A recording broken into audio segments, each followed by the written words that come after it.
Big बी अमिताभ बच्चन आता चक्क महाराष्ट्राच्या फलोत्पादन विभागाचे ब्रँड अँबॅसेडर झालेत।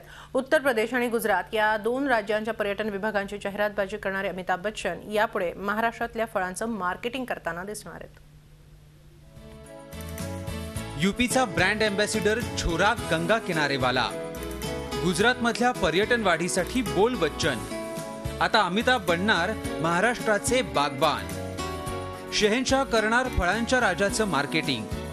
महाराष्ट्रासाठी एक खुशखबर आहे। हापूस आंब्यापेक्षाही गोड आणि नाशिकच्या द्राक्षांपेक्षाही चवदार बातमी। बॉलिवूडचा सुपरस्टार बिग बी अमिताभ बच्चन आता चक्क महाराष्ट्रातल्या फळांची काळजी घेणार आहे।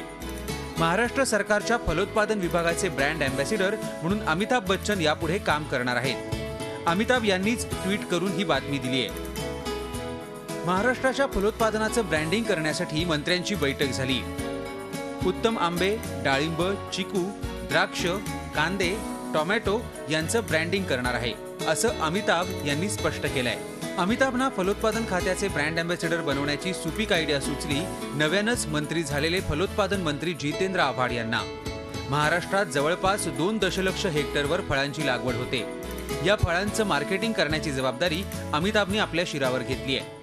महाराष्ट्राने गेल्या काही वर्षांमध्ये आणि खास करून शरद पवार साहेबांनी एक दिशा दिल्यानंतर फलोत्पादनामध्ये जी प्रगती केली आहे ती उल्लेखनीय आहे, देदीप्यमान आहे आणि ती महाराष्ट्राला अवगत करण्यासाठी, देशाला अवगत करण्यासाठी आणि त्याचबरोबर अमिताभच्या माध्यमातून इथल्या सर्वसाधारण शेतकऱ्याला थोडंसं मदत, थोडीशी त्याची एनकरेजमेंट।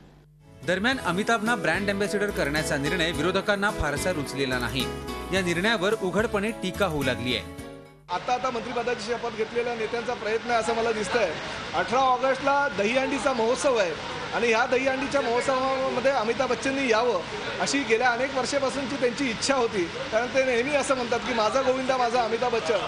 तर ह्या ओळखीचा फायदा किंवा महाराष्ट्राच्या शेतकऱ्यांसाठी घेतलेल्या ब्रँड अँबॅसेडर पदाचा फायदा जर स्वतःच्या दहीहंडी महोत्सवासाठी कुठले मंत्री करत असतील तर ते निश्चितपणे चुकीचं आहे। अशा प्रकारे कृपया त्यांनी स्वतःच्या स्वार्थासाठी अमिताभ बच्चन सारख्या एका मोठ्या माणसाचा चेहरा वापरू नये। हॉर्टिकल्चर मिनिस्टर जो हैं शोबाजी कर रहे हैं, वो दिखाना चाहते हैं कि मेरा भीड़ कितनी आ जाए, जमा हो जाए इनके देखने से, परंतु ऐसे लोगों के आने से वोट नहीं मिलता, भीड़ जमा होती है, लोग तमाशा देख के चले जाते हैं।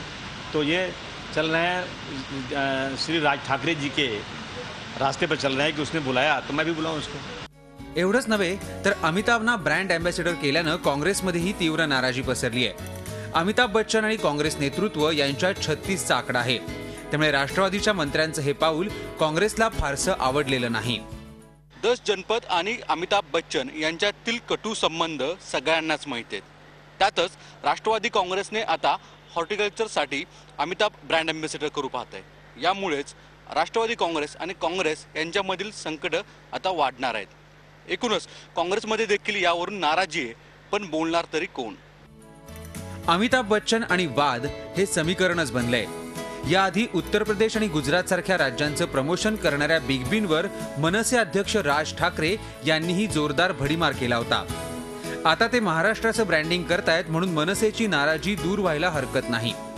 काहीही असो, बिग बींच्या निमित्तानं महाराष्ट्रातील फळांची चर्चा सुरू झाली आहे। बॉलिवूडच्याच भाषेत सांगायचं तर बदनाम होए तो क्या हुआ, नाम तो हुआ।